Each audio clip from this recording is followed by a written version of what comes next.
Olha o modelo, olha o modelo. Olha, lindinho, bonitinho, fofinho.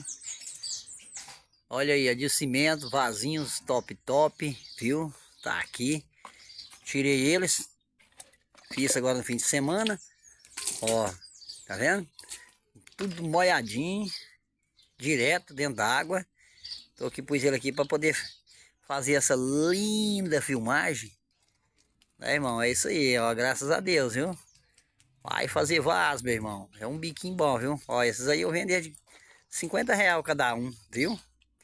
Bonitinho, pequeno, mas é bonitinho, entendeu? Que vale é... Ainda vou fazer o acabamento mesmo, ó. Fazer a nateação, ainda não nateei. Quer ver por dentro? Pois não, meu irmão, ó. Tá vendo? Não nateei ainda, agora eu vou fazer a nata ali. Vou natear eles, ó. Vaso sem natear, irmão. Olha pra vocês verem que bacaninha ainda, olha, olha. Agora eu vou natear eles.